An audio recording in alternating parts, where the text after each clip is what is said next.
Welcome, everyone. We're glad to see the numbers climbing. We're glad to see you on tonight. And we appreciate your interest in this very, very important topic, the basics of asset protection and income tax reduction. And we've got a really good special guest. Jason has been a friend of ours for several years. I think I first met him in 2015. I was going back and looking at my notes. And I, we've known him, but never had him on our stage, and I'm really excited about that. Before we do, before we really get into this, let me kind of go through a couple housekeeping items. If you're brand new to us, if this is your first webinar, we've got a tremendous lineup of some great topics, some great speakers on tax reduction, on real estate, cost segregation, last minute tax strategies will be taught, I think, about a week or two before you file your taxes by Scott Estel, a former senior trial attorney from the IRS, on how to protect intellectual property, estate planning, what's happening in the market today.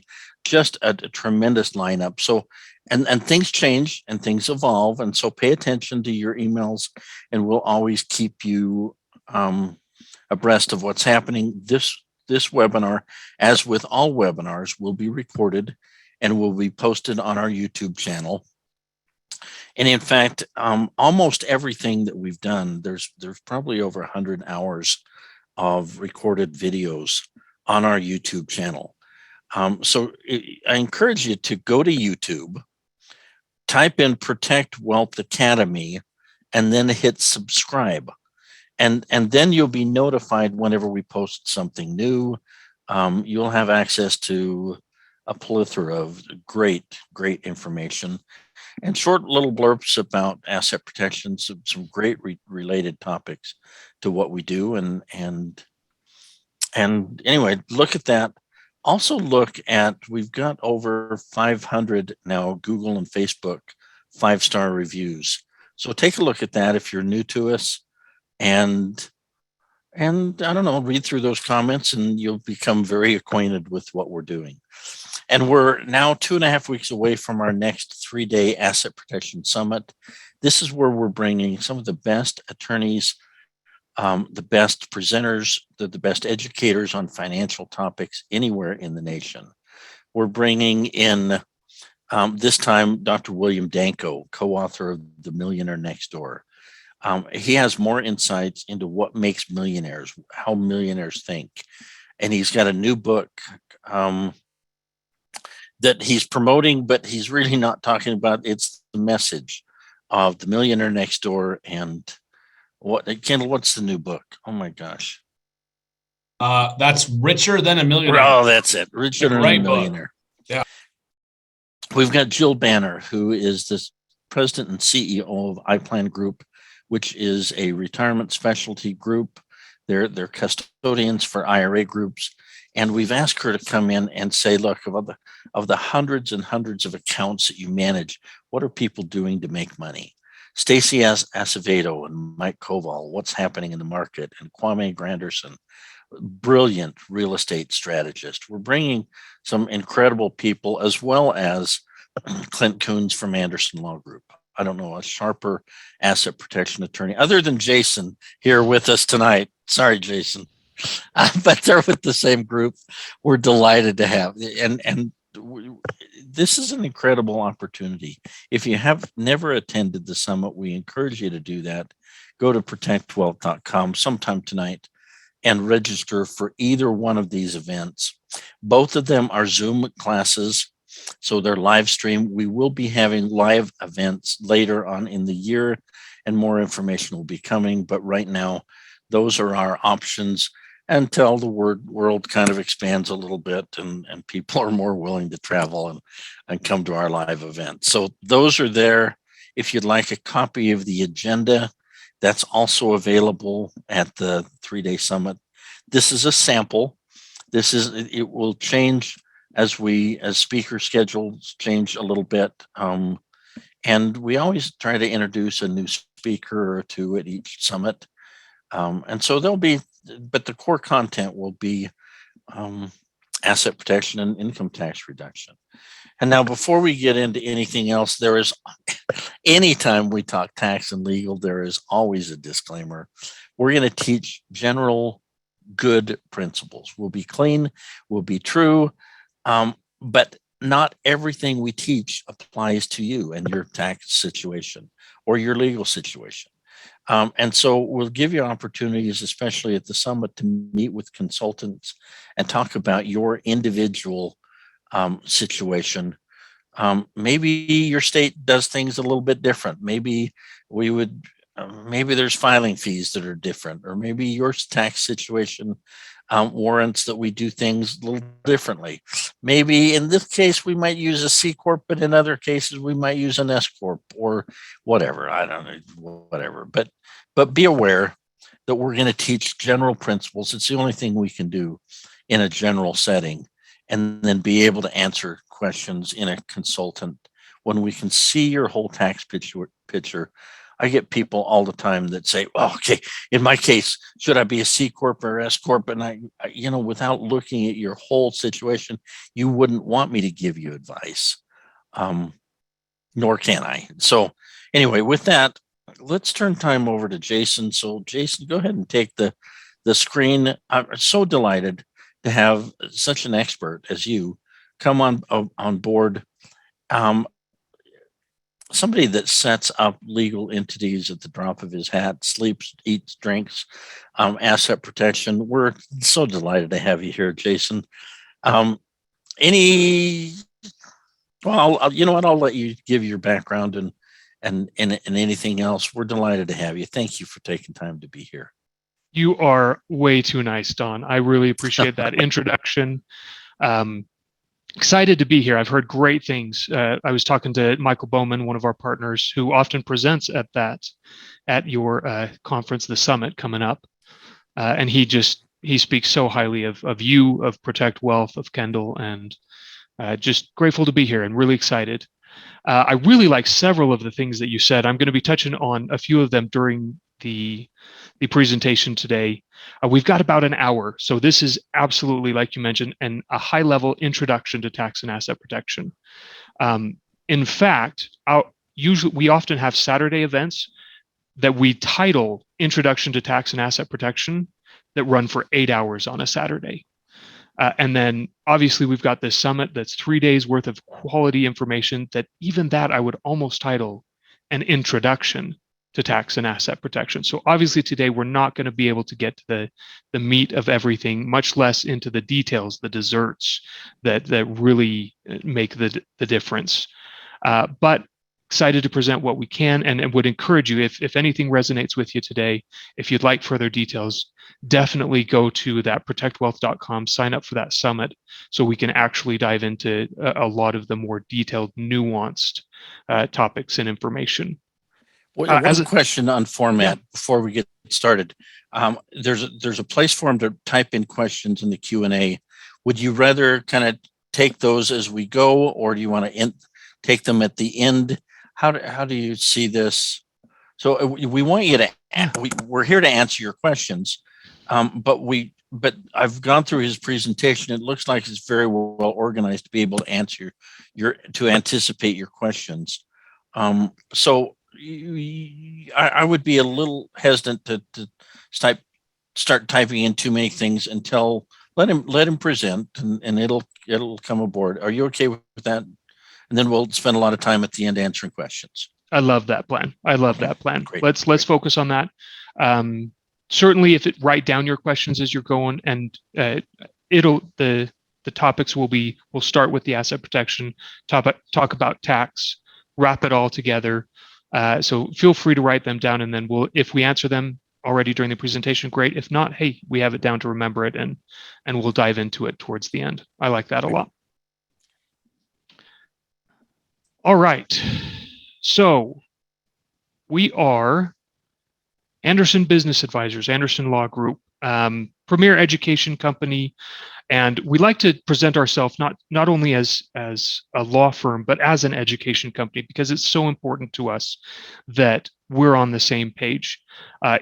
you'll find this in many, many aspects of life, but there's a huge difference in being told what to do and being taught what to do, right? My plumber comes over and fixes my sink and I watch him do it, but I don't feel like I can do it the next time it breaks. I'm still going to call him.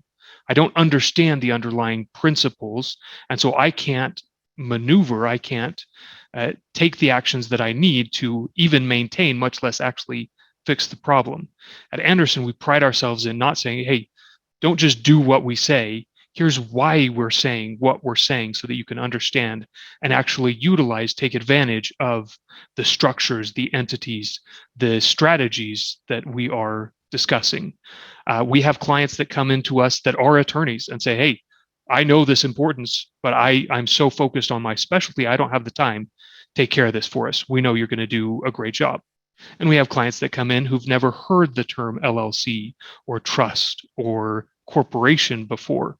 And we help educate and prepare and strategize for anyone and everyone in between.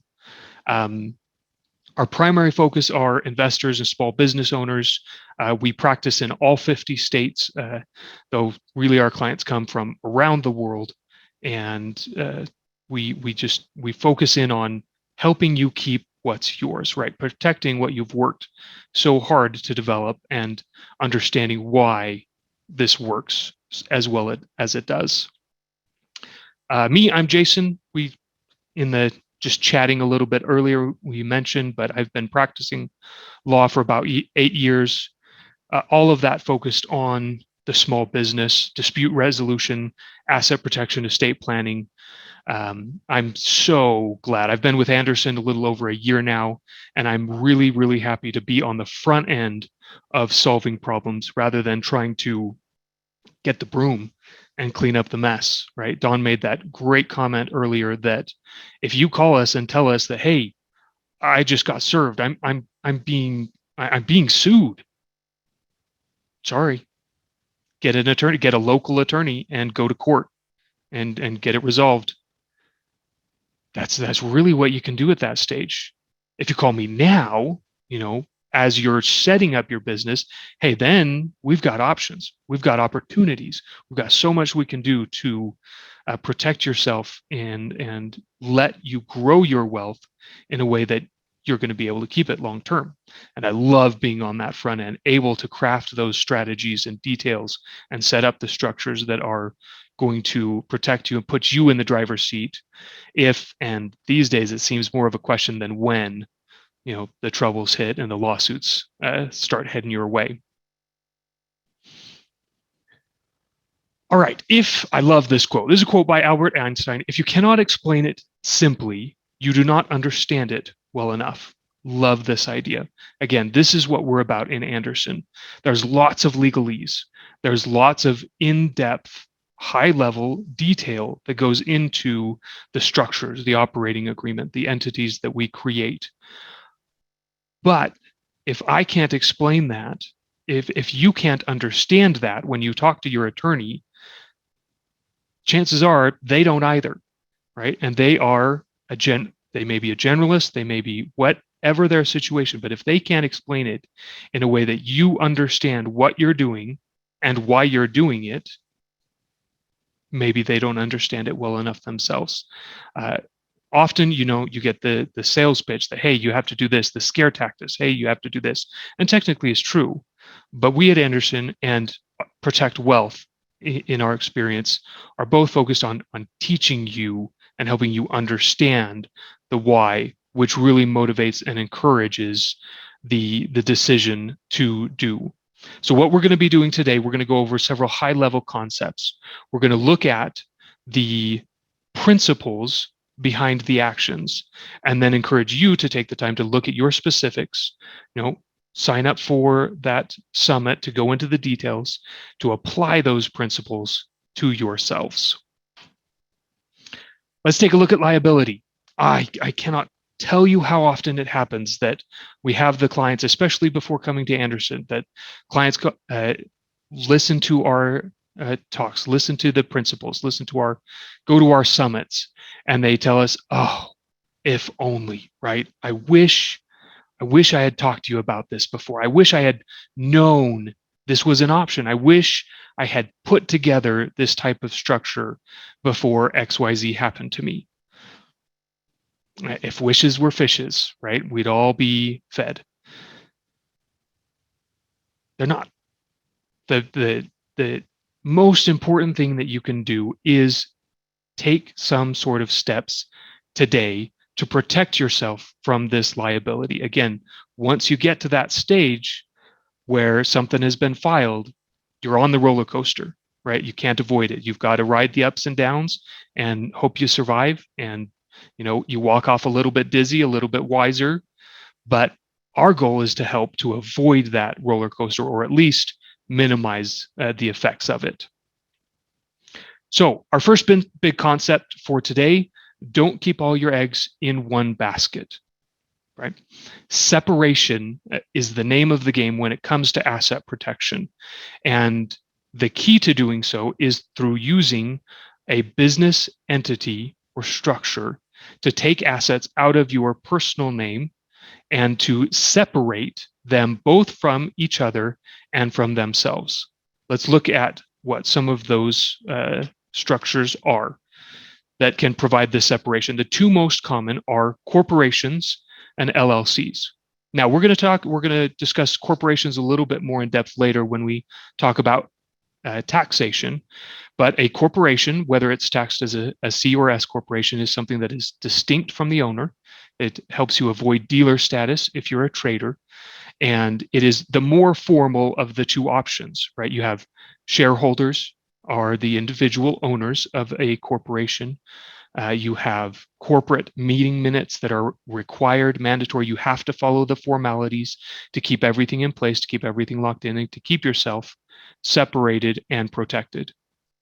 On the other hand, we have the LLC, which is set up more for kind of the standard business owner, right? It's still distinct from your personal name, right? It's a separate entity.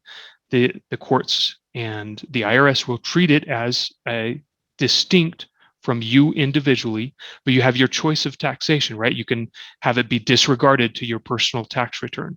You can have it be taxed as an S or a C corporation. Elect to have all of your profits and losses taxed through those sides, and it's much more flexible. It's designed around the smaller to mid-sized business owner. We do encourage still at least a minimum level of formality. Create meeting minutes. Do your paperwork. Make sure there's a paper trail in the assets. 100% for both of these. Funding is key. Making sure that, right, I'm creating these assets, these entities, and my assets that I have are actually owned by the entity. Otherwise, it's a really, really well done set of documents and structure and entity that's doing you zero good at all because it doesn't own the property, right? You own the property. And so you're the one that I'm going to sue, and you're listed on title, and you're the publicly listed individual associated with that asset, right?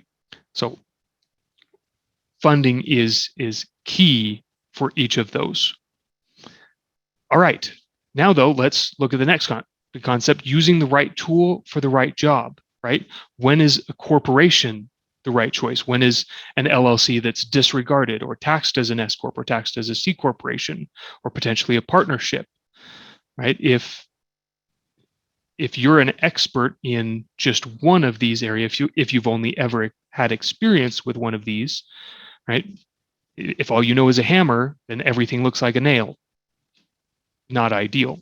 So let's look at some of these other tools that we often use in setting up an asset protection structure.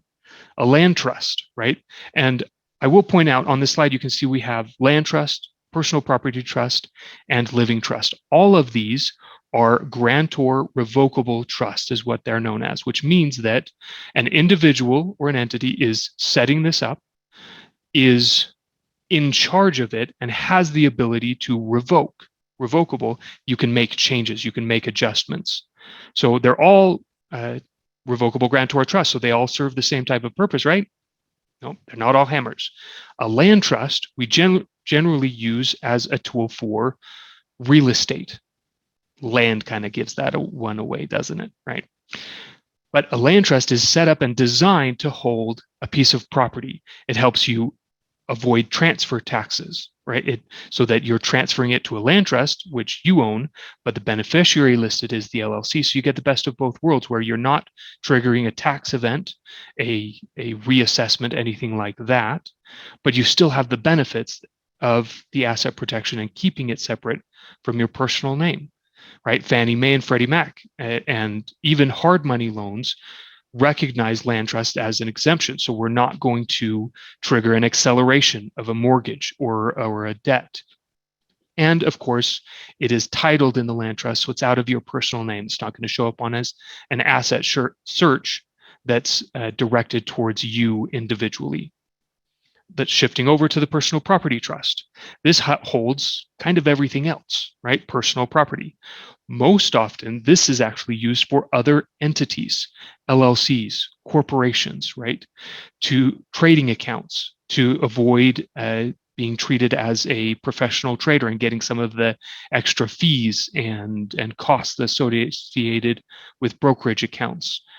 Taking maybe if you set up an existing LLC and you like the history that you have, but your name's all over it, and you don't want that tied to the rest of your structure that we've created to be perfectly anonymous for you.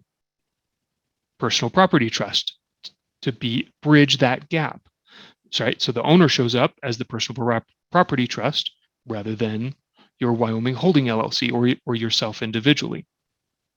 And then the living trust, which is, in our recommendation, the base of all good structures that does not provide asset protection. Really important note, all of these are grantor revocable trusts, so you have the authority and you can change it, and therefore is not, for credit purposes and asset protection purposes, separate from yourself individually. Therefore, it's not going to provide that inside or outside liability protection. They have their uses and their benefits, but asset protection for them alone is not one of those. So the living trust, same thing. It's not going to provide asset protection. What it does, it helps you avoid probate. It takes all of these assets that you've worked so long to collect and build and develop, and it makes sure they stay yours, that you decide how those are distributed to your family. You decide how those assets will be managed in the event that not only you pass away, but maybe there's a temporary disability, hopefully, right? But is it bad that that's best case scenario as a temporary? I'm an attorney, sorry. I think of the worst things.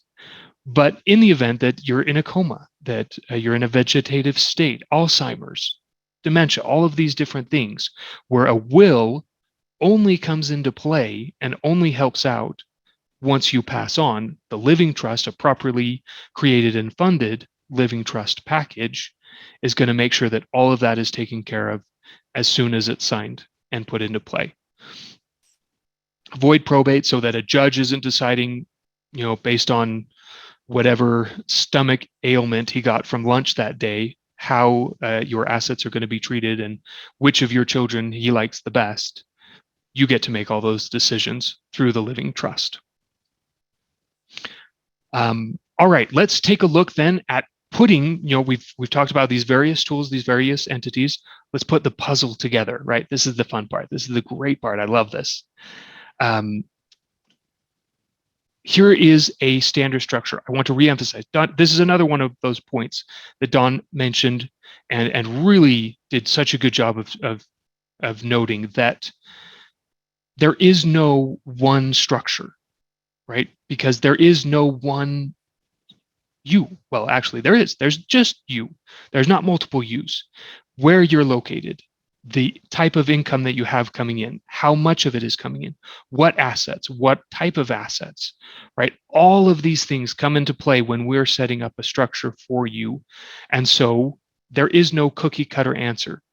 There are lots of important principles and lots of important tools at our disposal that need to be designed and crafted for you. Not just you right now, but for you and where you want to be, right? We set that base and we grow, right?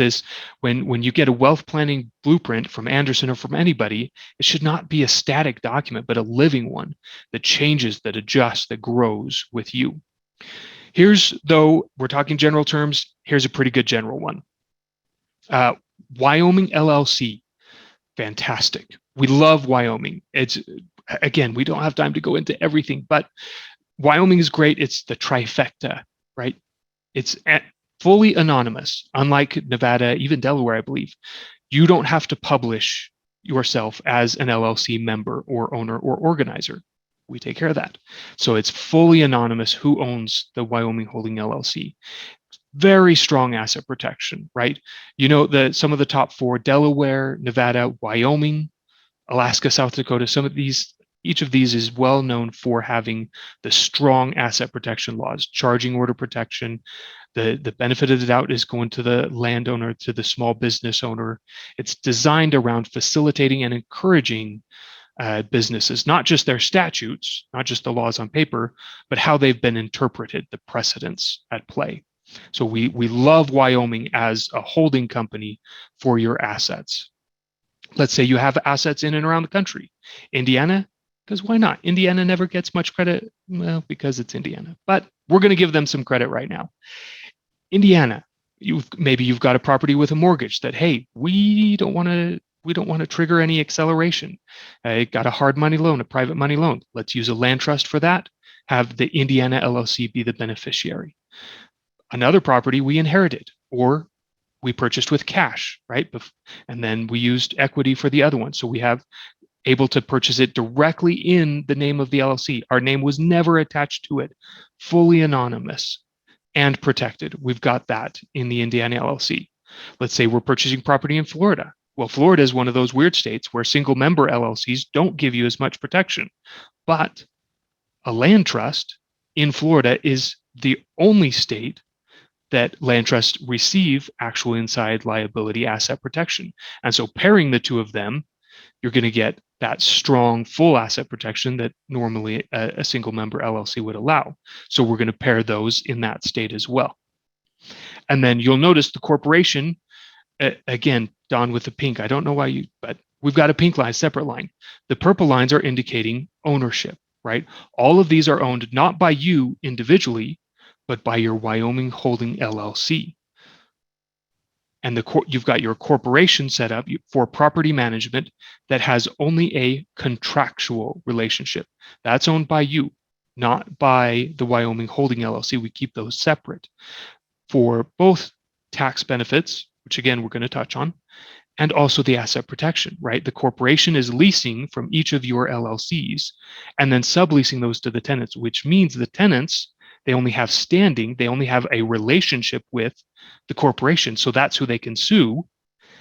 And that's got nothing. It's got the monthly income that's coming in and no other assets. And so they have to pierce that veil to then get into the LLC. And they'd have to pierce that veil into the Wyoming to try to get out. It just becomes impossible as long as you're keeping your corporate formalities up. And then, of course, all of those flow down to be properly funded into your living trust. Again, that base to make sure that we've got all of these assets, they're flowing to one place for organization, for passing them on to the next generation and in a manner that is safe. All right, I've mentioned acceleration a few times. I see a question on that. I'm gonna get to that one right now because it's important. This is the due on sale clause. This is when you transfer rights to a property or transfer it out of your personal name, and the lender considers that, oh, that's a sale. You owe me everything right now. No more monthly payments. You pay me the full amount that is due under this loan.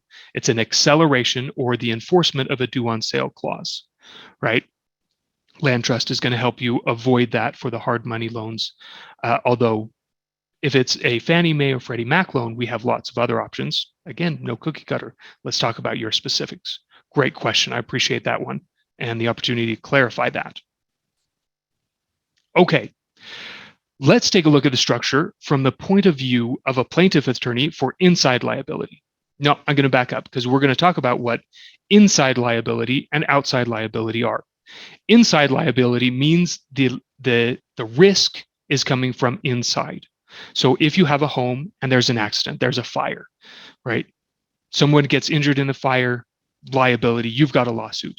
And that's coming from inside that Florida LLC. because that's the asset that is had the fire.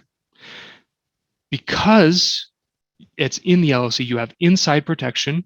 It's not that accident. They're not going to be able to sue anything except what is inside the LLC.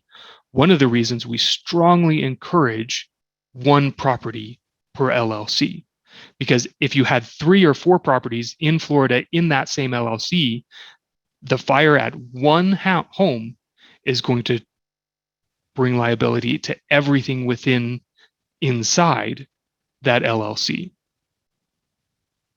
which is a bummer, right? These assets, these real estates, that's your mailbox money, right? That's the best. You go open, oh, money, yay. And all of it's at risk if it's all housed inside the one entity. You don't want to lose that security. You don't want to lose that supplement to your retirement, to take care of your children, to do what you want, that security that's being provided. We want to protect that. We don't want that flowing from one asset to the other. I love, Michael Bowman always brings up, how long does it take? Think about how long it took you to save up the down payment for that one home and then another. And now you're putting those together and they're both at risk for anything that happens in either one. We don't like that. One property per LLC. Inside liability. Outside liability, let's take it from the personal standpoint. I'm driving along, it's midnight, had a little fun, maybe not as focused as I should be, boom, accident. Well, that's personal liability that I am going to owe, right? Especially if I hurt someone and it's going to go over the insurance limits that I have, can be significant. And that's outside liability that they're going to say, okay, what all do you own? What properties do you have? What business entities? What's going on here? But they can only pierce into those if they can, number one, find them, and number two, if you haven't met the corporate formalities, if you're not treating the business as a business. Outside liability protection. It can't come in and it's not going to go out. That's the ideal. So we've had, let's go back to the fire. I'm on an arson track. I apologize. It's one of those days. The Indiana LLC, right? You bought it with cash. It's paid off. It's generating your revenue. It's awesome. And someone tripped over, right? We're moving on from arson. They tripped over, broke their leg. Their plaintiff attorney takes a look and what he sees, Indiana LLC. Okay, well, yeah, they've got it in a business entity. It's going to make this tougher. It's going to make this tougher. We're going to have to pierce through.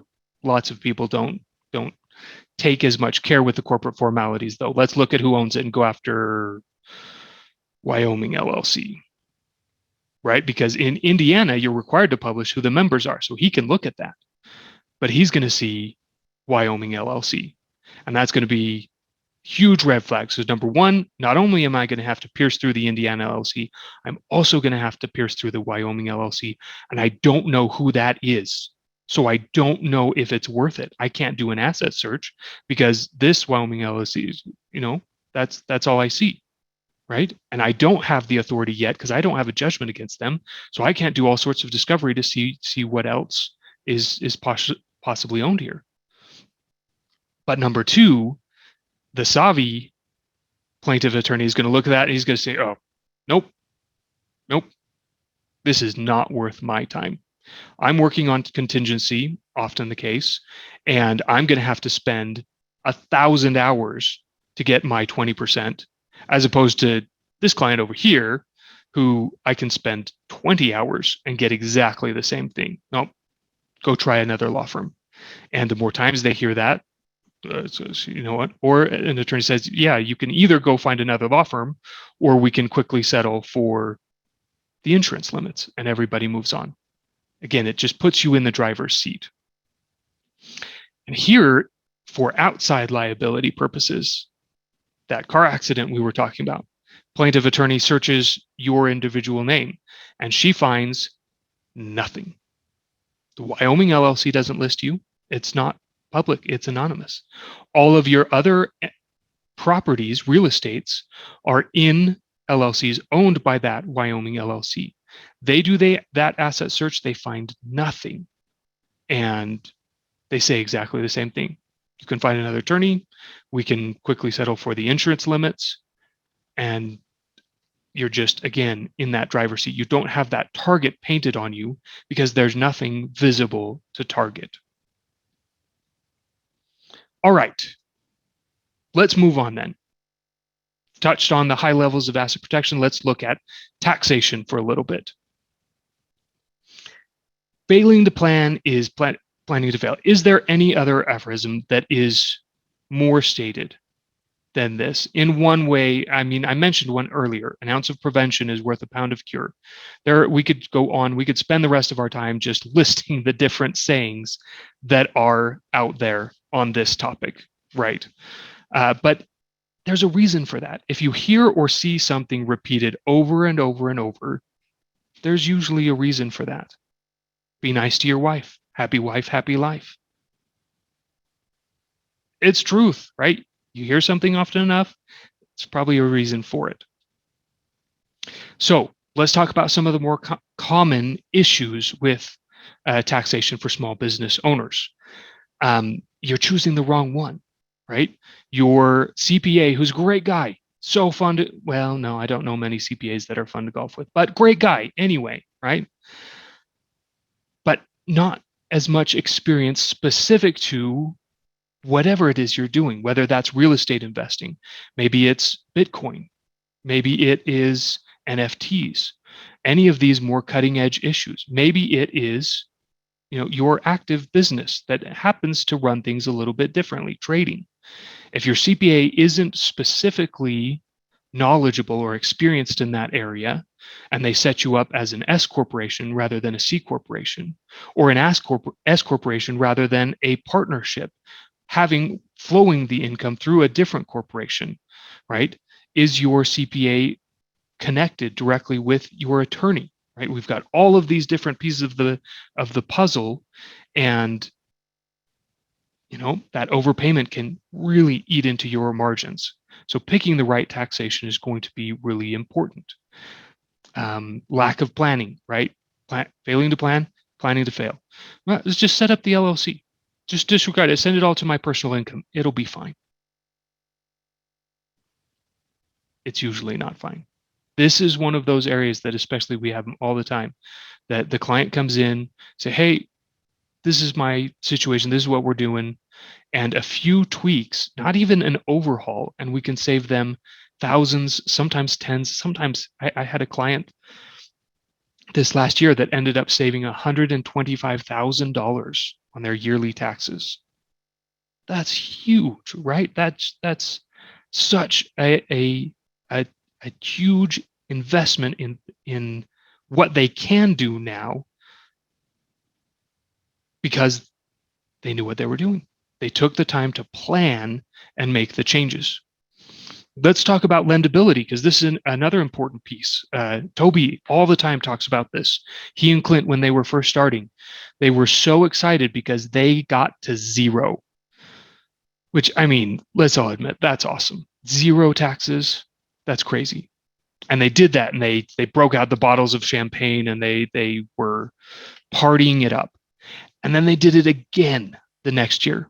2 years in a row, zero taxes. That's spectacular, right? That's the dream. And then 2.5 years in, they think, oh, we've got some assets here. Let's start leveraging these to increase our growth. Let's get some home equity line of credit. Let's use these as security, and let's take advantage of that equity that's just sitting there to continue our growth. And all of a sudden, they ran into a bit of a wall because they paid zero taxes, which means they're showing zero income, which means lenders are not excited about signing them up when, hey, you haven't made money in 2 years, man. What, this is a bad deal for me. Why would I want to lend to you if you're not going to ever make any money to pay that back? So sometimes, right, paying a little bit up front, managing the lendability, managing your credit and your ability to get that credit when you need to is an important piece of the discussion as well. And so the taxation structure makes a huge difference. Let's look at another piece of that puzzle, that lack of planning and lendability and the IRS, right? Because who is the IRS targeting? The IRS is targeting the high earning individual and actually mid-earning business, which makes sense, right? If you've got this bell curve of income level, if you're making less than $150,000, $200,000, $250,000 a year, you're not going to have that many taxes to go after anyway, right? They find you in a mistake, they'll send you a quick letter, but you're not going to get the huge audit because they're not going to make enough money to take the time to do that. On this other end of the bell curve, if you're these high earners, millions of dollars a year, guess what? You're not usually getting audited either, because they know these guys, they have the attorney, the CPA, and usually the attorneys and CPAs, that this is not going to be worth their time either. It's going to be a huge battle. Now, occasionally you'll see the exemption, right? They do their research, they find the one so that they can set an example, right? But that's the exception, and that's when there's been usually a pretty serious breach.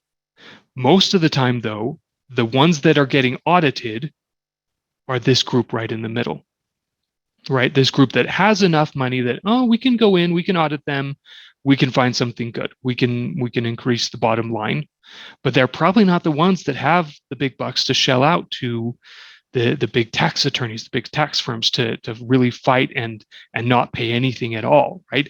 And so if you're sitting right in that zone, you're a prime target for those audits. And you can see these statistics play out as you pull them up. It's really quite fascinating.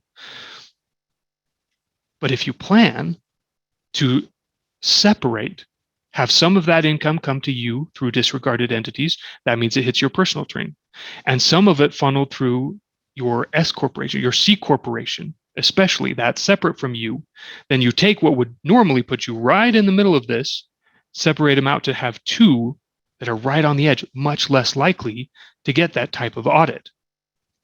It's a numbers game.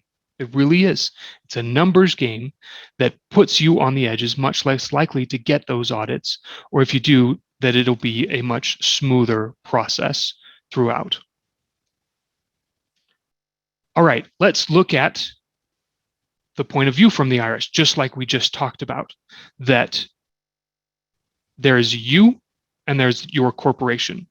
That's all the IRS sees, right? We had this previous structure, and as long as those are disregarded, right, each of those entities for purpose of taxation are disregarded down to your personal return, all the IRS sees is you individually down there with your family and your corporation. So if we can divide the monies flowing through properly between those two, we can really manage things so that you have the best of both worlds.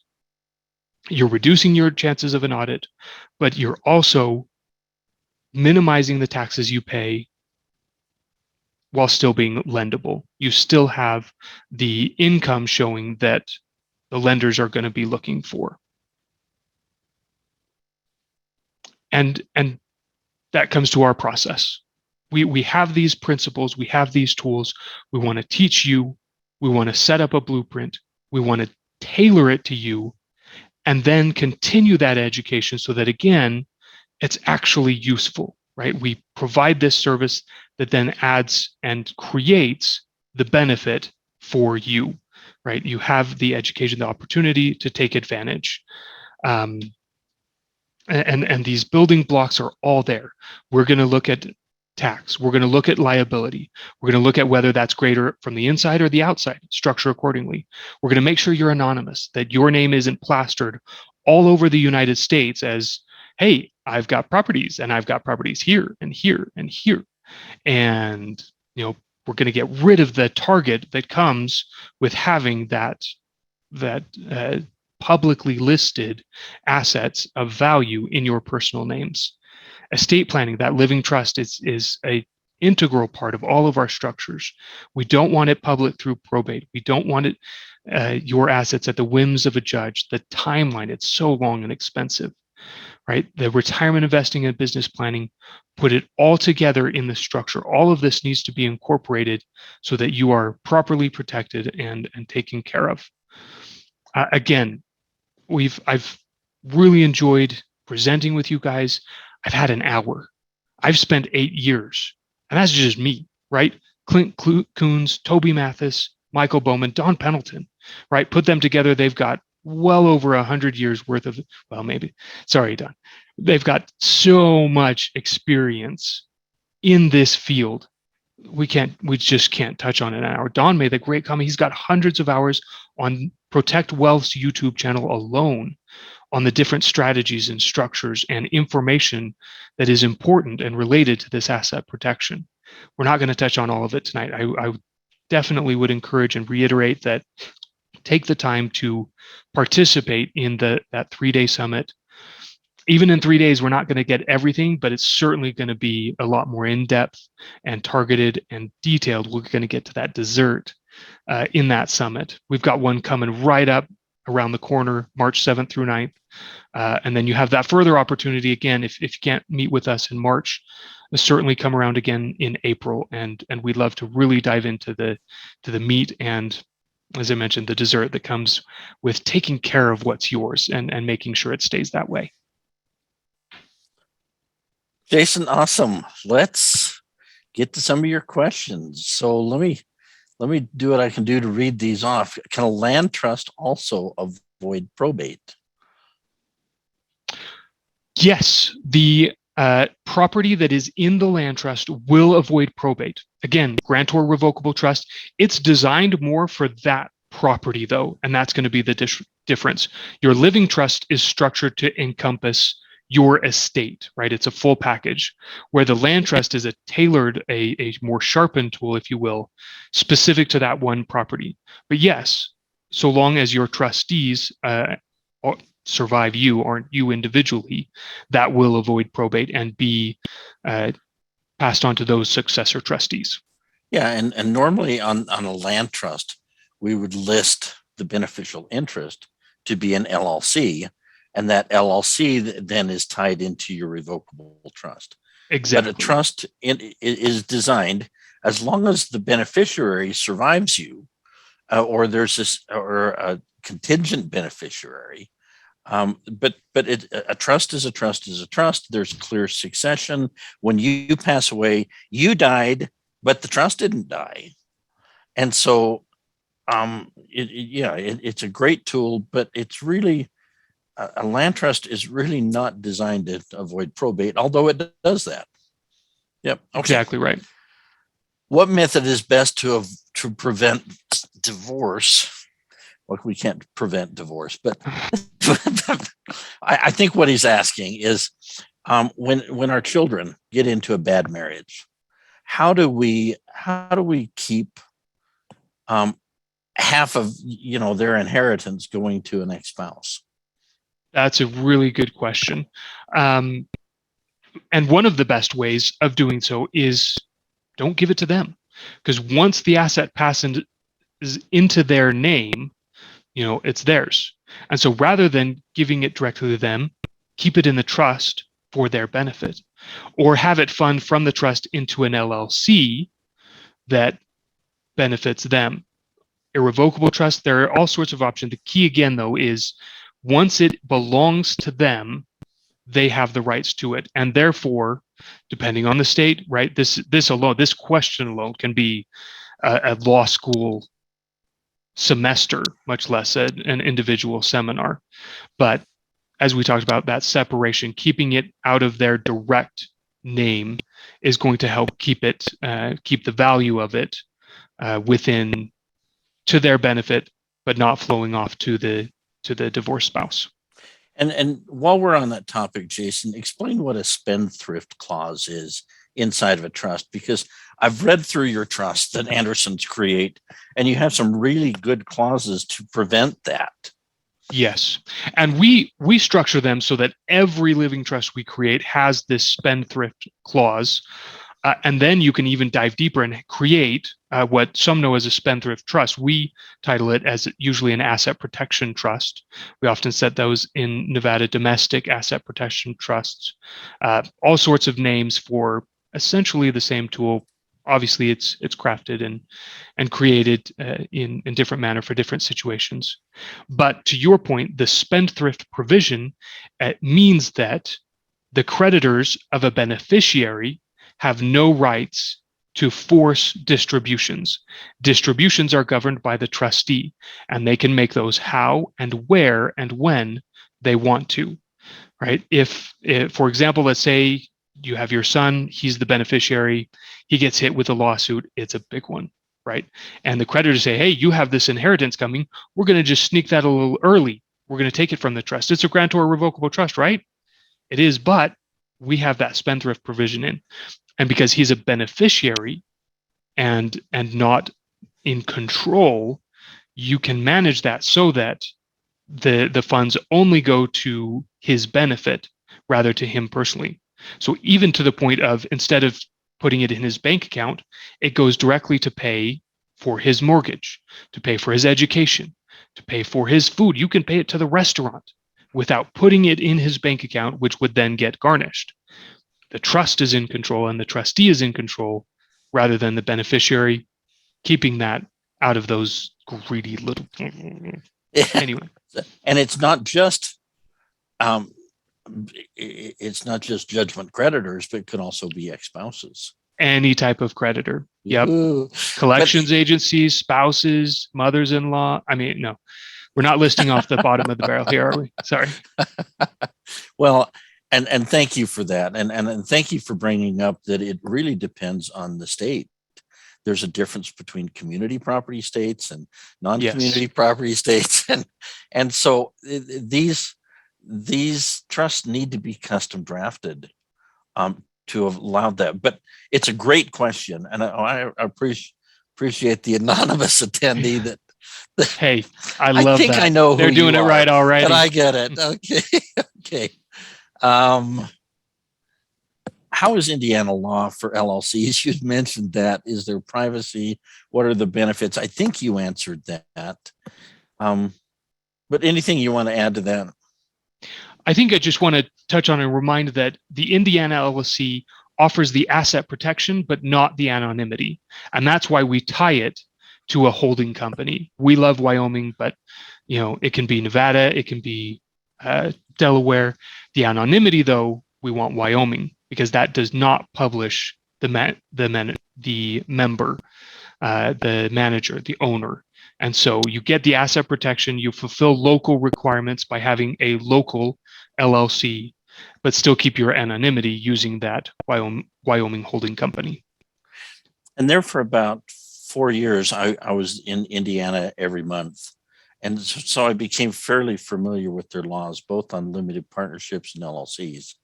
And we considered them to have like a 3-star statute, which means it's kind of medium. They have their statute identifies the charging order as a legal remedy, but it doesn't say it's the exclusive legal remedy. Right. And so they don't prohibit a foreclosure. So let's say there's 3 members of your LLC. One of them gets sued, and 3 years later, the judgment creditor's not getting a distribution. They appeal to the court to foreclose on his interest, and that judgment creditor now takes that interest away, and you've got a partner in that partnership that you really didn't want. So Indiana doesn't prohibit a foreclosure, which Nevada does. Yes. Wyoming does. Delaware does. There's some states that we would consider to have a 5-star statute. So that was and the no anonymity. Okay. Bob is saying, do you use a Wyoming LLC? Do you really have asset protection from the court if you're using different states and the assets are out of Wyoming? That's a really good question, Bob. Let's answer that one first. Yeah, it's a really good one. And that's why we provide that, right? We encourage you open a Wyoming bank account, run the money through it. operate out of Wyoming. We provide, if you create it through Anderson, we provide a corporate headquarters in Wyoming. All of your business mail goes through Wyoming. You've got your registered agent there. We create this nexus, and as long as you have minimum contacts with the state of organization, that state's laws are going to apply. Part of the benefit of the Wyoming laws is that that's part of it. As long as you've got those minimum contacts, you don't have to operate out of there, you don't have to live there, but as long as you have those minimum contacts, yes, the asset protection, the courts are going to recognize that. And the courts in Wyoming, that's one of the benefits, not just the statutes, but the precedents. Courts in Wyoming have said, yep, that's enough. You've got it. You're doing business out of here. They want to encourage investors to use their laws and their state. That's what their part of their process is, and so they are upholding that. And so absolutely, it's a sophisticated question for sure. Like you said, Don, it's a great question. But yes, as long as you maintain those minimum contacts with the state, then the Wyoming laws will apply, and the asset protection will be to your benefit. Okay, but let's go back to, let's say you've got 3 properties in New York and they're held by a Wyoming entity. Damage is done in New York. Does New York really have jurisdiction, or does Wyoming? And so what Anderson will always encourage you to do is put those properties in single member LLCs in New York. Yes. So you have standing in that state. Mm-hmm. You can abide by the state laws. You can enforce contracts and evict tenants and defend yourself in court, but you're not the owner of those single member LLCs. That's when we tie in Wyoming. And so, Bob, it's a great question. We want you to have standing in the state where you live, but we also, if the lawsuit comes against you, they've got to fight you in Wyoming, where they're probably not going to see the assets, and you have really good charging order protection. So any other comments on that, Jason? Nope, I love that. And that's why in the example structure, I showed that if you've got properties in Indiana, you need the Indiana LLC. You're complying with those local laws. You have standing to sue and be sued. If you've got the property in Florida, you need it in Florida. And again, this comes down to the tailoring, that we're going to look at where your properties are at, where your assets are at, where your business is active, and structure you accordingly so that you have the best of both worlds. And then the Wyoming, again, you've got the asset protection. And as long as it's the end owner rather than you're sitting in a really strong position for negotiation. You don't stop the problem from happening. You don't stop the liability, but you're in the driver's seat as to how it's resolved and how much of your life and your business it affects. Great. Okay. Does your operating agreement, so we're talking an LLC, does it need to specify physical share certificates? And should those certificates be held in Wyoming? Another great question. And this one's honestly not 100% resolved. The cases that have involved something like this have mostly settled out. So in our case, that's what we do, just to be safe. So, and we would encourage you to do the same. If you've got your shares, if you've got your Wyoming LLC, house it there. That's why we provide the business headquarters there in Wyoming, that we've got that place where the shares are located there. In reality, whether or not that alone is going to make the big difference, probably not. But you're also looking at a totality of circumstances analysis. So if the only difference is that your shares are held in Utah, where you're at, maybe that's not a big deal. You have the Wyoming bank account. You have a physical location in Wyoming that is your headquarters that you're either leasing or you own, right? You run income through all of it through the Wyoming bank account. You're keeping your corporate veil. You're not commingling accounts. And the only difference is that your shares are not there. That's probably not going to kill your asset protection. It's probably not going to affect it.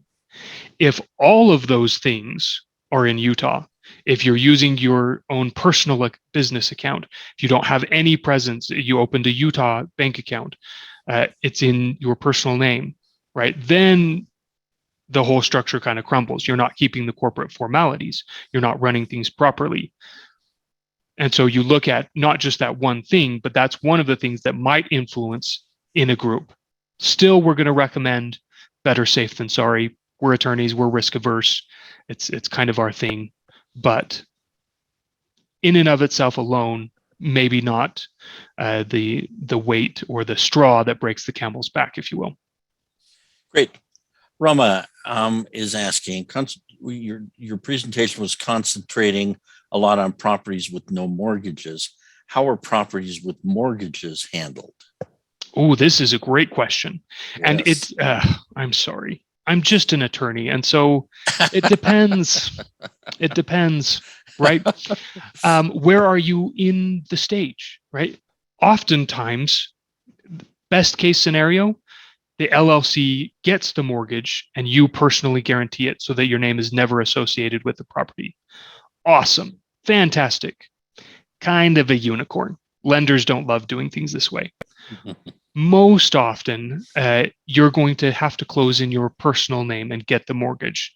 But so long as it's a conventional loan, if it's through, I should say, not because they're finance and legal, to clarify, if it's through a financial institution, a bank, a credit union, a mortgage broker, that sort of scenario, there are specific guidelines in Fannie Mae and Freddie Mac that require a lender to allow borrowers to transfer these assets so long as the beneficial interest doesn't change. So you can do estate planning, so you can do asset protection without triggering that due on sale clause, that acceleration we were talking about. Which means if the state-specific LLC, we're still in Florida, if the Florida LLC and the Wyoming LLC are all disregarded to you individually for tax purposes, that means you are the same beneficial owner. We can still transfer that in. And you're not going to trigger the due on sale clause. You're not going to have acceleration. Now, again, though, the details matter, right? Have you had this property for a long time and you're moving it out of your name? Maybe then we're going to trigger not acceleration of the loan, but a transfer tax in the state or the county where you're located. Let's look at a land trust to help avoid that. Maybe, all sorts of different scenarios in play, but absolutely we can use this structure. We just need to tailor it to your state, your county, and your particular details and needs. Great. Orlando was asking, does your group handle LLC setups and the tax preparation planning? Obviously you do. Very, very good. I consider them to be the best law firm in the nation exactly at this. Also, if I have a Wyoming LLC and two non-Wyoming LLCs, can you work with that? You're saying that if you're coming in with those existing entities, we Correct. can, whether or not you want to, will be part of the discussion we have. And this is a really important consideration because so many, even our own clients that have come to us are using our services, they link too much this idea of anonymity and asset protection. They are both very important tools, but you can have one without the other. The land trust is a great example. You can put your primary residence in a land trust, keep your homestead exemption intact, but you're not going to have asset protection. It's going to be out of your personal name. It's going to be anonymous, but you're not going to have asset protection, not that separate inside and outside liability protection, because it's a revocable grantor trust. You can have an LLC that's not in Wyoming. It's got your name plastered all over it. Still have some asset protection as long as you're maintaining those corporate formalities. As Don has already mentioned, different states, you're going to have different levels of protection based on the statutes and the laws of that state, but there's still asset protection potential. And so what we'll talk about when you come in, we'll look at, well, how were these set up, right? Were they set up properly? Do you have the operating agreements backing them up? Did you create them in an anonymous manner? And then you decide, you look at your budget, you look at your constraints and decide how much we're keeping and how much we can transition so that you get the level of anonymity that you're looking for, as well as the asset protection that you need. And so that's more of an individual decision.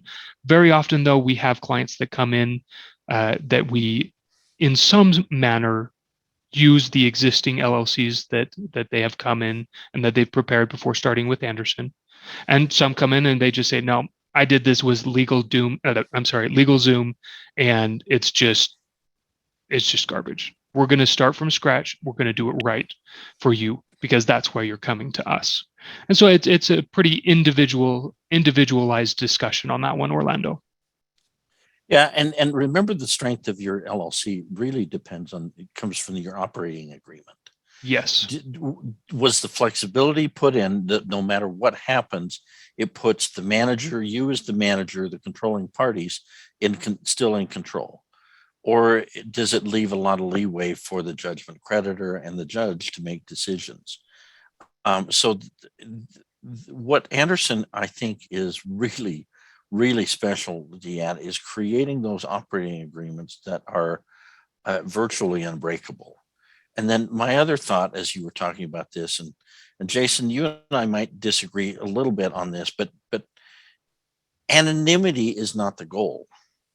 Asset protection is the goal. I think of the O.J. Simpson case where he killed his wife, but he sort of didn't kill his wife, but he sort of did. And the two things that he had that they couldn't touch was his NFL pension plan, because it was protected by ERISA laws, and he was taking $28,000 a month out of it.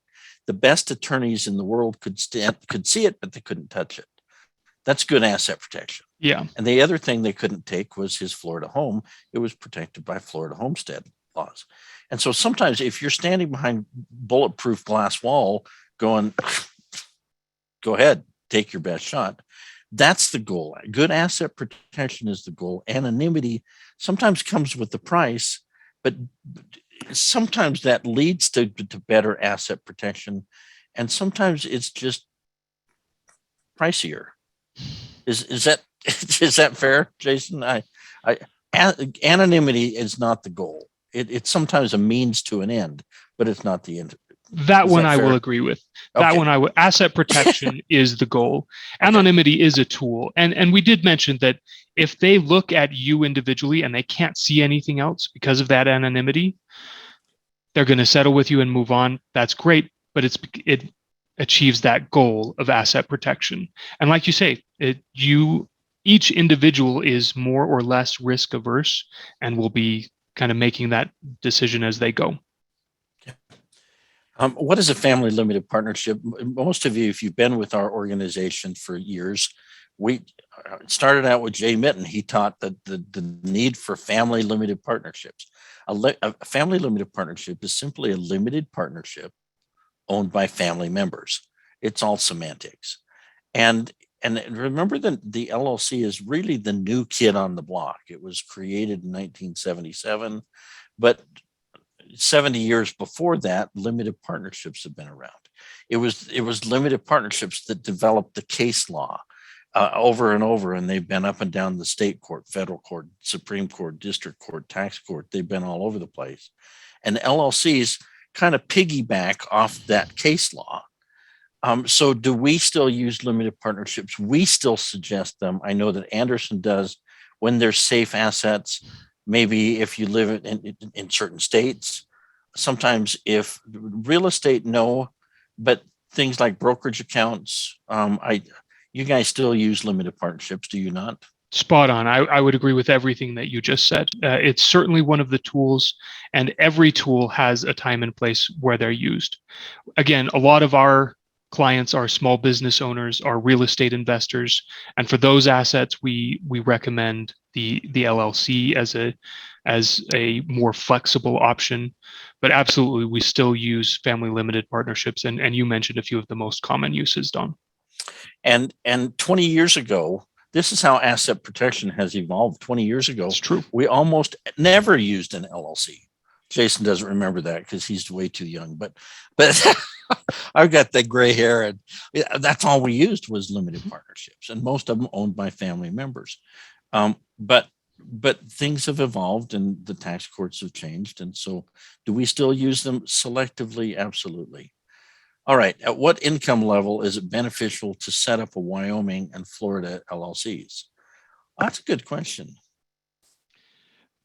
It's a great question. And it's less of an income level and more of a value level, honestly. If you have property in Florida and it is generating, $1,000 a month, $1,500 a month for you, that's worth protecting. That's security. That's that mailbox money that we were talking about. I can open the mailbox and pull out my check, and that's what I need to do to get my money each month, which is fantastic. Obviously, that's a little bit simplified. You've got to property management and this, that, and the other, but that any amount of income that you are getting with little to no direct effort and action on your part is something you want to protect. And so we would encourage you, because again, in Wyoming, it's $62 for an annual renewal. That's what Wyoming charges for their entities. Is that worth protecting $1,500 a month for your property in Florida? I would absolutely say yes. At the individual level, right? If it's a rental property that's generating income for you, we would encourage you to set up the asset protection to make sure that you keep that for the long run. Okay, good. Will, and by the way, we're getting a whole bunch more questions, so I'm going to be a lot more brief. Sorry, I've been a little wordy. Will a will avoid probate?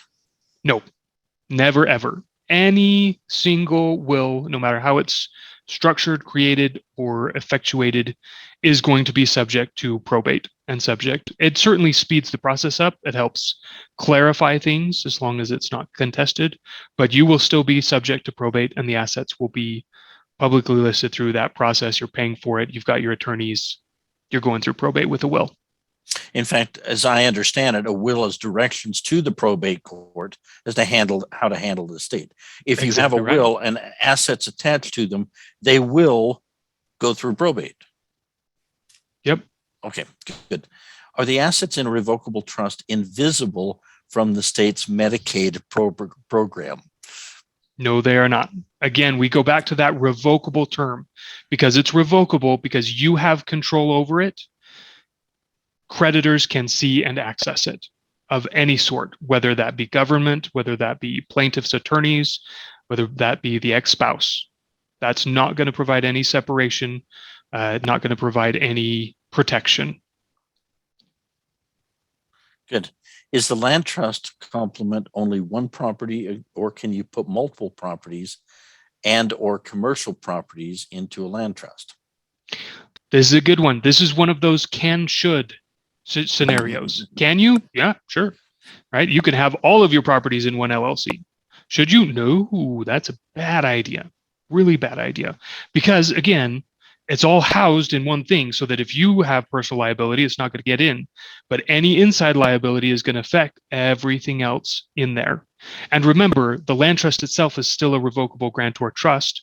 So we want that attached to or to list the beneficial interest in an LLC to provide that asset protection. Okay, maybe you can read this because I'm not sure I'm understanding his acronyms. Is setting up a SLAT. I don't know what a SLAT. There are lots of acronyms out there. Asan, can you clarify what you mean by SLAT? I'm not as familiar with that one either. I don't know either. It sounds familiar though. Where have I heard that? I don't know. Help us out with that. Is a land trust recommended in Pennsylvania? Hey, Don, it says a spousal lifetime access trust. Okay. That's the one. There you go. Okay, I have heard that one before. Thank you for reminding us on that one. So this is for essentially it's a life interest to help with generational tax planning. Can you clarify what UH and W families are? I'm assuming these are families that are above the estate tax exemption. And if so, yes, this is exactly designed for that purpose. It's an irrevocable trust. So it takes the money out of your name and out of your control for the benefit of someone else. And so it takes it out of that exemption consideration for tax and financial planning if you are above that. I think what's the latest 5.5 million individual, almost 11 million. UHNW is something that we use from Dr. Danko's book. It's the ultra high net worth. So that's a strategy to learn. Yep. Okay. Yeah. Yes, that will work for that. They have to be perfect. They have to be perfect. And in fact, Anderson, currently, we're looking at some specific types of trust to help with that. Again, our focus has been more on the domestic asset protection trusts, but the SLAT is a similar type of structure to that.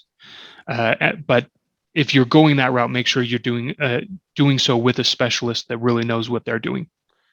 Anytime you're doing an irrevocable trust, you're pouring wet concrete, and you better get it right the first time, because it's not, once you've contributed the assets, it ain't going to change. And so be careful of that. Okay. 100%. Is a land trust recommended in Pennsylvania? Already own the property in an individual name and mortgage, moving it into the land trust. Problem with Pennsylvania is your darn real estate transfer fee. Maybe you can answer that. Maybe you know some workarounds around Pennsylvania that I haven't figured out. I don't know. There's not a great option yet for Pennsylvania.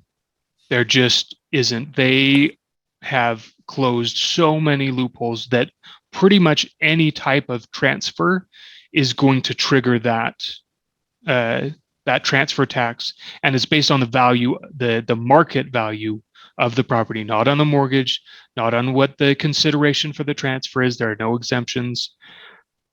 One of the tools we use is a pocket deed.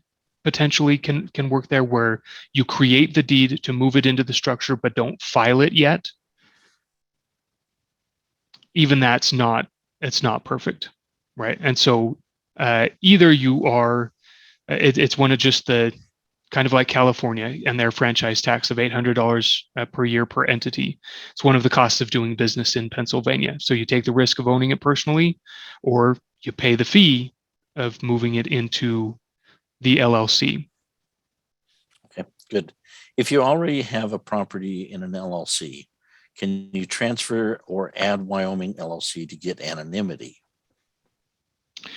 To get anonymity, probably, well, potentially, but not 100%. Anytime you create an LLC, your name is publicly attached to that, and those filings can be looked at. So when you convert it over to the Wyoming LLC, the current view is going to be the Wyoming LLC and not your personal name. But if you run into a plaintiff attorney that really knows what they're doing, she can go back and look at the history and see, oh, well, yeah, right now, this Indiana LLC is owned by the Wyoming Holding LLC. But a year ago, it was owned by you personally. What's the deal here? Where and they start to look deeper. So pure anonymity, no. But we can set it up so that it looks like, for example, you sold it to an investor. You sold the LLC to an investor because that Wyoming LLC doesn't have your personal name attached to it at all. So a little bit, yes, but for purposes of pure anonymity, no. Your name is always going to be associated with that LLC, if ever it was. Okay. Elizabeth Warren wants to legislate away from spendthrift trusts. Elizabeth Warren wants to legislate a lot of things. Let me be clear. A spendthrift trust, what it is a regular trust, and it has a paragraph in there with a spendthrift provision, and therefore it gets the name a spendthrift trust. It's a marketing term more than anything, but it's simply a provision to keep creditors away from, like including the IRS sometimes, away from getting the distribution. And that's been used in America since trusts have begun. I don't see that going away, but who knows what Congress is going to do these days. Jason, your thoughts on legislating away from spendthrift provisions in a trust? Yeah, flip a coin, throw the dice, right? That's the legislature these days. One of our tenets, though, is plan for what is. Prepare for the future, but plan for what is. Don't make huge binding changes that are going to affect how much taxes you pay because of the potential of something happening in the future. So once it becomes legislated, once it becomes law, then we'll talk options. Then we'll talk about strategies and how to shift and what we can do. But until that happens, right, why worry about something that isn't even real yet? Good. Would you ever place a primary residence in an LLC or a corporation for asset protection? Ooh, this is a really good one. And generally, obviously, there are always exceptions to the rule, but generally, no, because as soon as you put it into the LLC or corporation, it is no longer your primary residence. It is an investment property. And so you lose any and all benefits related to primary residences. The homestead exemption, that includes Mortgage both interest. tax and asset, exactly, and asset protection, mortgage interest deduction, anything that benefits because of being a primary residence is lost. So most of the time, no. You can move it into a land trust for anonymity to get it out of your personal name and still keep some of those benefits. So that's an option that lots of our clients take. But for asset protection, usually it's not worth it. And I take a little different spin on it. I wouldn't. I see people putting it into a single member LLC or a disregarded LLC, and that way it's disregarded. I don't lose the mortgage interest. I could lose the capital gain on that if it's there more than 3 to 5 years. You usually do for the capital gains. But the corporation, remember, a corporation is a tax tool. It's really not an asset protection tool. And the inherent weakness of a corporation is you own the stock in your name. If you get sued, can I come take the stock of your corporation away from you? And the answer is yes. Now I own the personal residence and all the other assets. A corporation is a great tax tool, but it doesn't have charging order protection. There's better tools. And the biggest problem that I see is you're moving things into a business entity without a business purpose. And it just doesn't, that is a house of cards that's just not going to stand up to scrutiny. Yeah. Okay, good. Stephanie, is your Wyoming holding company a partnership which reports LLC rent income and expenses for tax reporting? And does it flow to your personal return? I'm sorry. It depends. We can structure it either way. We can structure it as a disregarded entity, and honestly, I'd say at least a majority go with that route. But we can set it up as a partnership so that it doesn't show up directly on your personal return, which some clients like for lendability, right? You can take advantage of more of your equity that way if it shows up separately on the Schedule C rather than directly on your personal return, those assets that are held by the Wyoming holding company taxed as a partnership. But it can be either, and whether or not it is depends entirely on your individual circumstances. Great.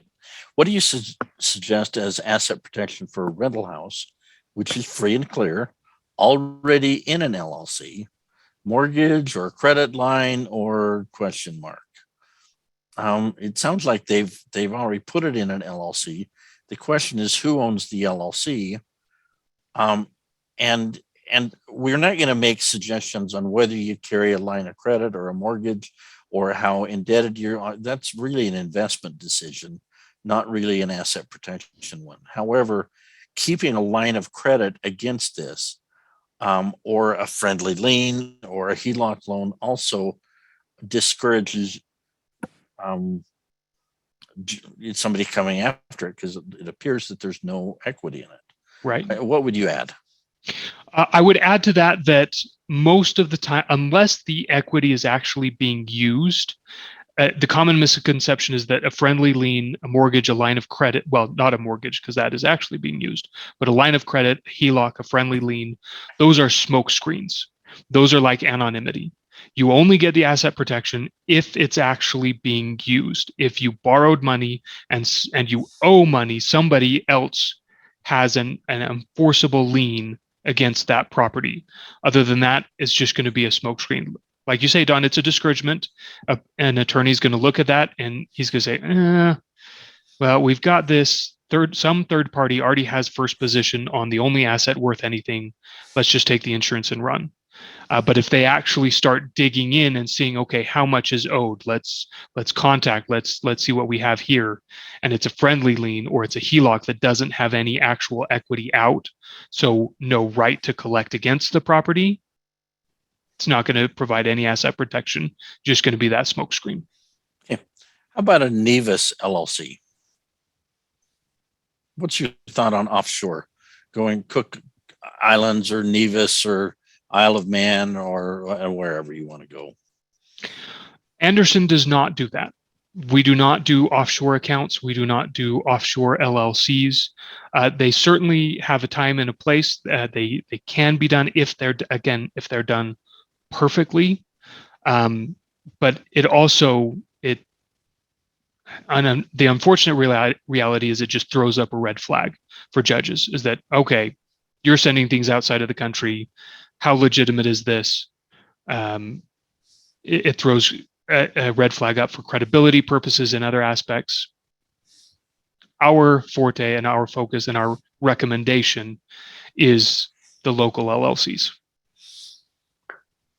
Okay, we are running really quickly out of time.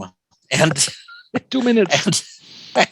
And you're asking a lot of questions that are going to be answered when you come to the 3-day question or the 3-day summit. We encourage you to come, where we're going to have 3 days to answer your questions. Let's go through just a few more. Could the spendthrift be distributed to another trust for the heirs?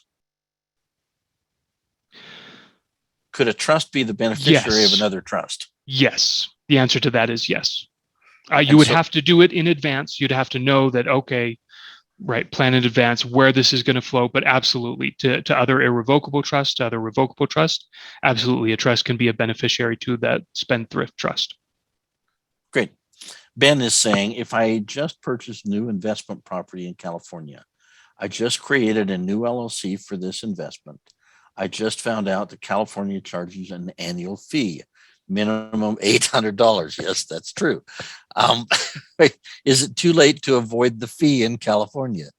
It is too late. I'm so sorry. Once you've registered an entity there, once you've attached your personal name to it, it's there. They know about you and they're going to be charging. And unfortunately, the $800 is actually the minimum fee. That can go up depending on the value of the assets, the value of the income coming through, et cetera. So that's the minimum fee. There are strategies to avoid that. They are very individual. And so you can use things like potentially a land trust, maybe a Wyoming statutory trust, but it's kind of the cost of doing business in California. There's that fee in one shape or another is probably going to be attached whenever you hold property and are protecting them through entities in California. Yep, California, we do asset protection pretty much the same in 48 states. Louisiana is always a little funky, and California is always funky. So with that, we would refer you back to the summit and maybe a personal consultation. Can a Maryland registered revocable living trust hold a real estate property, land rental property in, say, the state like Texas? Yes. Again, probably don't want to, because the living trust isn't going to provide any asset protection. So you probably want the property in an LLC. But living trust, going to kind of more the heart of the question, a living trust, where whatever state it's created, as long as one of the 50 states, is going to be recognized and have the authority to act and hold property and distribute property in all 50 states. If I create it in Texas, I move to Arizona, and I have property in Nevada, or an LLC, better yet, in Nevada, everything's going to work out just fine. And all states recognize and uphold the living trusts created in other states. But in a perfect world, we would hold the Texas property, let's say, in a Texas Yes. LLC, which is then in turn owned, or your interest is transferred at death or somewhere along the line down to the irrevocable living trust. You want standing in the state of Texas, but you Yes. want to avoid probate. And so, yes, the combination, we spend a lot of time at the summit teaching how to do this, and Anderson can help you with that as well. Okay. Can a Maryland registered revocable, wait. I think we just touched on that one. Yep. Yeah, I got it. Sorry, I didn't. How is Arizona LLC and trust in Arizona for benefits and asset protection? Pretty close to that Indiana level. 3 stars, I would say. Not terrible, not bad, but not limited to charging order protection. It would be a state that we would definitely recommend the Wyoming Holding LLC as the owner of your Arizona LLC. Could it be adequate if I've got a small estate with low risk? Do I need Wyoming for everything that I do? No. Again, there's no one size fits all. And if you have one property and it's worth $120,000 and it generates, 500 net profit, you probably don't need to go into all of the depth, right? In this case, you're probably the one managing the property and they know who you are and they've known who you are for the past 10 years. So the anonymity really isn't going to make that much of a difference anyway. And so an Arizona LLC is going to still provide separation from your personal name, and it's still going to provide some protection. It's going to do a good job for you. Great. I don't have any kids, only siblings and one parent still living. If I do not have my own business, do I still need these protection structures? In other words, what's the minimum asset protection you recommend for everyone? So depends. We're trying to save you money on taxes. We're trying to help you avoid probate so you don't leave a mess to whoever. And we're trying to protect you from lawsuits in between time, between now and death. And so it really depends on the assets that you have. If they're safe assets, if they're creating risk, it depends on how risk adverse you are. I don't know how to answer that question. Jason, I'm going to turn that one over to you. You're the attorney. I don't know. Absolutely. And this is a great example of there's no cookie cutter. And this, I've got a daughter to pick up at dance, so this is probably going to have to be my last answer. But for example, if all you have is W-2 income, we're not going to be able to funnel that much of that into a corporation anyway, and help too much with the tax side of that. You don't have any real estate. You don't have any separate active businesses, but you inherited, $1 million worth of priceless artworks. You don't want that in your personal name, so maybe we put that in a family limited partnership, like we were talking about earlier, for asset protection for safe assets. Do you need a Wyoming LLC and a Arizona LLC if you're in Arizona? No, because we don't have any assets that are active, that are risky assets that have the potential for generating liability. Doesn't make sense. It'd be a waste of your money every year to set that up and keep that in place. But if you inherited, rather than that, the art, you inherited property, that's not a safe asset that people can trip over. They can start fires. They can have ceiling fans drop on their head. True story. And so at that point, we're going to need at least a minimum. Maybe it's just the one Arizona LLC like we talked about. Maybe it's a higher value, a larger amount. You just inherited it. It's never had your name associated with it before. So we can have pure anonymity, and it's worth having both the Wyoming and the Arizona. It's all so individual. We have the tools, we have the principles, but now they need to be applied to you.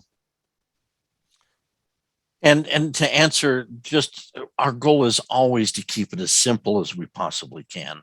I 100%. love legal structures. I love the things that you can do, but we would never suggest things that just for the sake of creating headaches in your life and more tax returns because they're cool.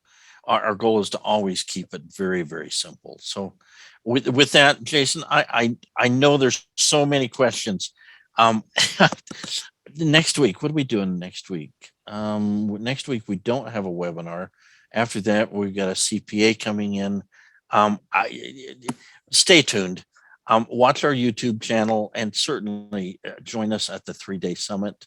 Jason, I appreciate your time. I'm sorry for keeping you late, but I appreciate your willingness to answer questions, and students that have been here. Our hotline is always open. Well, not at 3 o'clock in the morning, but our hotline is open.